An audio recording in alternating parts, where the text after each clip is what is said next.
Lucy made hundreds of millions of dollars, shocked audiences with its ending, and turned Scarlett Johansson into something more than just an action star.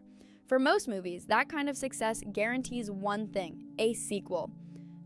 And yet, more than 10 years later, Lucy 2 is still a question mark. Not canceled, not confirmed, just missing. Over the years, fans have asked the same thing again and again.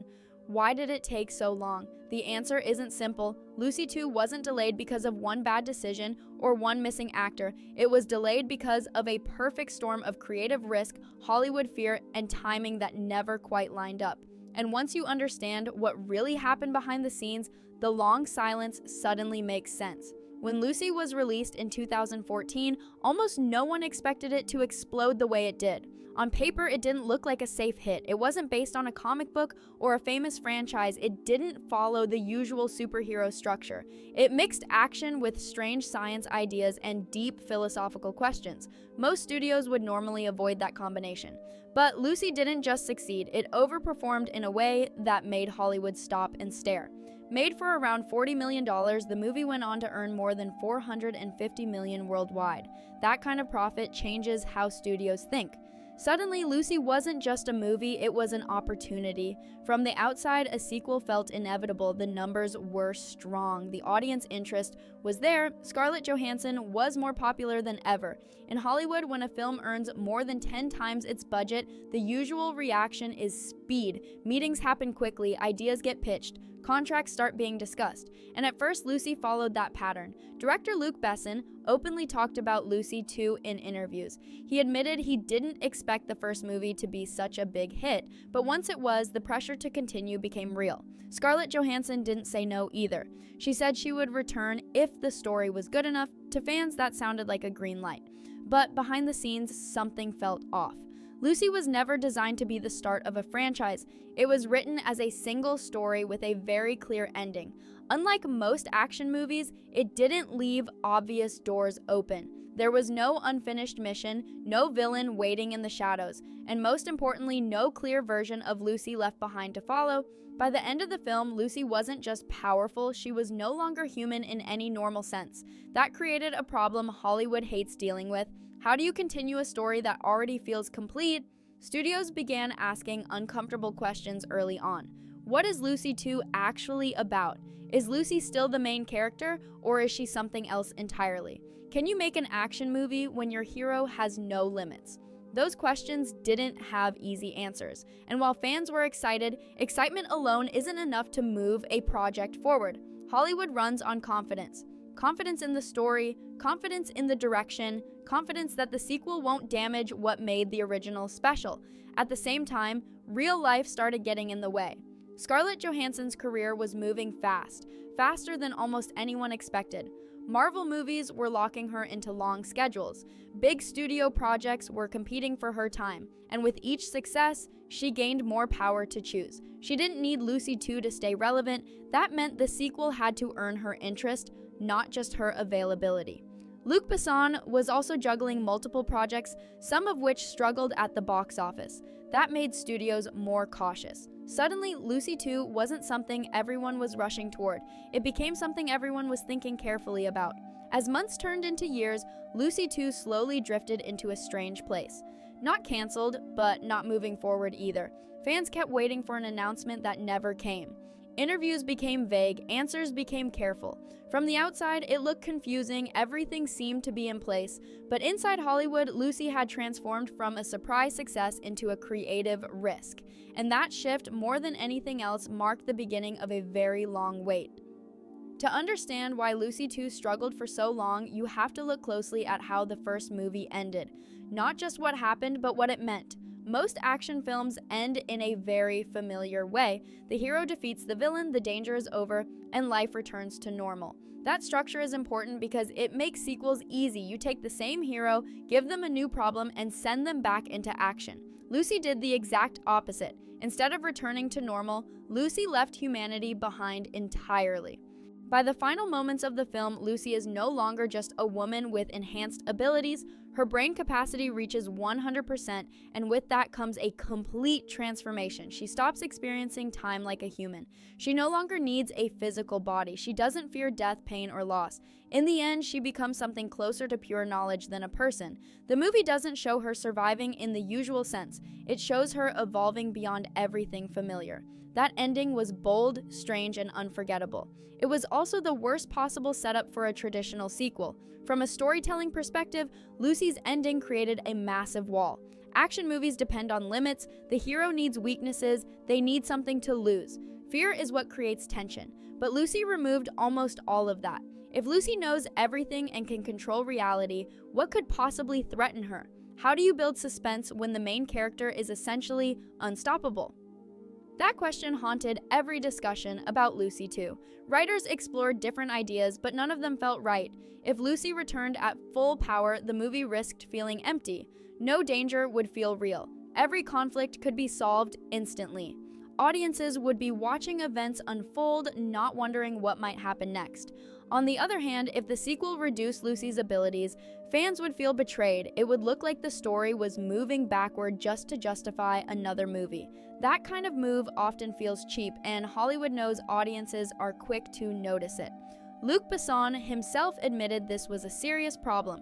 In interviews, he explained that he didn't want to undo the ending of the first film. That ending was the reason people remembered Lucy. Changing it would weaken the original story. But continuing it without limits felt impossible. That creative deadlock slowed everything down. Studios don't like stories that don't fit into clear boxes. And Lucy 2 didn't fit into any box at all. Tone was another issue that made things even more complicated. Lucy starts as a fast-paced action thriller. Guns, chases, danger, and survival. But as the movie progresses, it shifts into something deeper and more abstract. By the end, it's asking philosophical questions about life, time, knowledge, and existence. That shift worked once because it surprised the audience, but repeating that balance in a sequel would be extremely difficult. If Lucy 2 leaned too much into action, it would lose the depth that made the first movie special. If it leaned too much into philosophy, it could lose the audience entirely. Studios began asking questions they couldn't easily answer. Is Lucy 2 an action movie, or is it a science fiction concept film? Is it meant to entertain or to challenge the audience? Can it be both again, or would that confuse viewers? These questions mattered because they affected everything, from budget to marketing. A movie that can't be clearly explained is hard to sell, no matter how popular the original was. Some ideas tried to solve the problem by shifting focus. Instead of following Lucy directly, the sequel could follow a new character influenced by her existence. Others suggested Lucy could appear in a limited form, more like a presence than a hero, but none of these concepts felt strong enough to justify a full sequel. They felt like workarounds, not natural continuations, and when a sequel feels forced, studios get nervous. As time passed, the pressure only grew.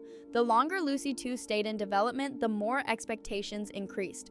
Fans didn't just want another movie, they wanted something smarter, bigger, and just as surprising as the first. That kind of pressure can crush a project before it ever begins. Every idea was judged not just on its own merit, but against the memory of Lucy's iconic ending. And that memory became harder to touch with each passing year. Ironically, the very thing that made Lucy stand out is what trapped it. The ending made the movie memorable, discussed, and unique, but it also closed the door almost completely. Lucy didn't leave room for a sequel. And Hollywood doesn't like opening doors that were intentionally shut. That's why Lucy 2 didn't move forward quickly. It wasn't ignored, it was studied, questioned, and quietly feared. And while the story problems were slowing everything down, something else was happening at the same time, something just as important. Scarlett Johansson herself was changing, and her rise in Hollywood power would push Lucy 2 even further away. When Lucy premiered in 2014, Scarlett Johansson was already a major star, but she was still in a phase of her career where momentum mattered. Lucy arrived at a perfect moment. It showed her in a new light, calm, controlled, powerful, and mysterious. She wasn't playing a loud superhero or a joke-driven action lead. She carried the film almost entirely on her own. That performance was a huge reason Lucy connected with audiences, but what happened after the movie's release would quietly reshape the future of Lucy 2. Around the same time Lucy became a global hit, Johansson was deeply involved in the Marvel Cinematic Universe. Her role as Black Widow wasn't just popular, it was transformative. Marvel movies are massive commitments. They require years of planning, long filming schedules, intense physical training, and worldwide promotional tours. Once an actor signs those contracts, their time is no longer fully their own. For Johansson, this meant that even if Lucy 2 had been ready quickly, fitting it into her schedule would have been extremely difficult. But scheduling was only the surface level issue. The deeper change was power. As the Marvel films continued to succeed, Johansson's position in Hollywood shifted dramatically. She went from being a talented actress hired to play roles to a major industry figure who could shape projects, influence creative decisions, and walk away from anything that didn't feel right. With that level of success, she no longer needed sequels to maintain her career. She could afford to be selective. This changed how Lucy 2 was viewed. For Johansson, returning to Lucy wasn't about money or visibility, it was about meaning. Lucy was a strange, ambitious film, and its ending was part of what made it special. Making a sequel just because the first one made money risked turning something unique into something ordinary. Johansson understood that risk very clearly. In interviews over the years, she never shut the door completely on Lucy 2, but she always added conditions. The story had to make sense. It had to respect the ending. It had to justify Lucy's return. Those conditions sound reasonable, but in reality, they were extremely hard to meet. As her career grew, Johansson began exploring very different kinds of roles. She took on dramas, voice performances, and projects that focused more on character than spectacle. She also stepped into producing, which gave her even more control behind the scenes. Her interests were evolving. She wasn't focused solely on large-scale action movies anymore. From her point of view, returning to Lucy too soon or without a strong creative reason could feel like moving backward instead of forward. There was also the question of risk. A sequel that fails can damage more than just a movie's reputation. It can affect how an actor is seen, especially when the original film is still respected. Lucy had become a cult favorite for many viewers. Its ending was debated, analyzed, and remembered. A weak sequel could retroactively hurt that legacy. Johansson didn't need Lucy 2 to prove anything. That meant she could wait as long as she wanted, or walk away entirely if the project didn't meet her standards. This shift in power slowed everything down. Studios often move fastest when a star is hungry for success and eager to stay visible. But when a star reaches Johansson's level, the balance changes. Negotiations take longer. Decisions become more careful. Projects move slowly, if they move at all. Lucy 2 was no longer something that could be pushed forward by studio excitement alone. It needed full commitment from its lead star. And for years, that commitment wasn't there. Johansson's schedule filled up. Her priorities shifted. Lucy 2 remained something she acknowledged but never chased. Fans kept hoping that the right script would appear, that the timing would finally align. But while audiences focused on Johansson's availability, another problem was quietly growing behind the camera. Because Lucy 2 didn't just depend on its star, it also depended on trust. Trust from studios, investors, and the industry as a whole. And that trust, once strong, began to weaken. The director behind Lucy, Luc Besson, was facing his own challenges that had nothing to do with science fiction or storytelling and everything to do with reputation. And those challenges would push Lucy 2 even deeper into the shadows. While fans were focused on story problems and Scarlett Johansson's busy schedule, a much more serious issue was quietly growing in the background. This issue had nothing to do with Lucy's ending or creative choices. It had everything to do with trust. For many years, Luc Besson was seen as one of the most reliable names in action and science fiction. He was known for bold ideas, stylish visuals, and strong female leads. Movies like Leon, The Fifth Element, and Lucy built his reputation as a director studios were willing to take risks on. That reputation played a huge role in why Lucy was made in the first place. But reputations in Hollywood are fragile. In the years following Lucy's release, Luc Besson became involved in multiple controversies that quickly spread through the media.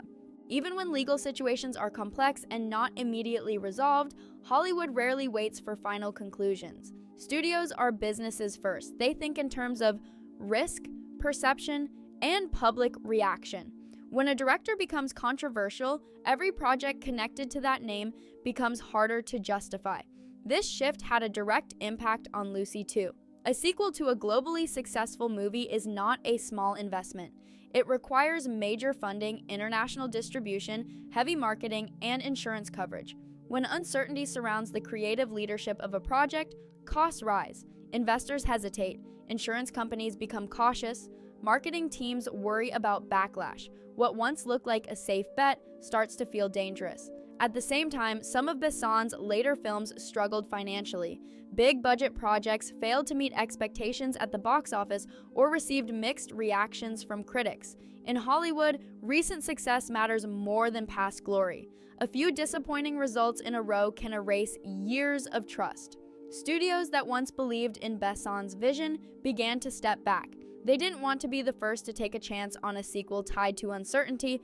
This created a strange situation for Lucy 2. Even if the story problems were solved, and even if Scarlett Johansson was interested, the project still needed strong studio backing. Without that support, nothing could move forward. And no studio wanted to lead the charge. Everyone waited for someone else to make the first move. No one wanted to commit millions of dollars to a sequel surrounded by creative doubt, scheduling challenges, and public controversy. Another problem was silence. As time passed, official updates about Lucy 2 became rare. Interviews became vague. Clear statements disappeared. The sequel was never officially canceled, but it wasn't actively developed either. It existed in an uncomfortable middle ground. Not alive, not dead. This is a common fate in Hollywood. Many projects don't fail because they are bad ideas. They fail because they become inconvenient, too complicated, or too risky to explain to investors. Lucy 2 slowly became all of those things at once. From the outside, fans saw a successful movie being ignored. From the inside, studios saw a project with too many question marks. Who would direct it? Would Luc Besson return? Could the movie work without him? Would fans accept a different creative vision? Every possible path came with risk. Because of that, studios chose the safest option available: doing nothing. Waiting costs less than failing, and as long as Lucy 2 remained unconfirmed, it couldn't damage the original film's legacy. Years passed, the industry changed, streaming platforms rose, audience habits shifted, big theatrical releases became less predictable. In that new environment, Lucy 2 felt more distant than ever. But Hollywood is always changing. What feels impossible in one era can suddenly feel realistic in another. And after years of silence, something unexpected began to happen. The market itself started to shift again. Nostalgia became powerful. Older films began returning as sequels and reboots. Audiences started asking for familiar stories with new ideas. And slowly, quietly, Lucy 2 stopped feeling like a risk and started feeling like an opportunity. That change didn't happen overnight. It built over time. And when it finally reached a tipping point, the timing began to make sense. Not in 2016, not in 2020, but years later. In the mid-2020s, that's when all the pieces that once pushed Lucy 2 away began to realign. And that leads to the final question. Why now? Why does Lucy 2 suddenly feel possible after more than a decade of waiting?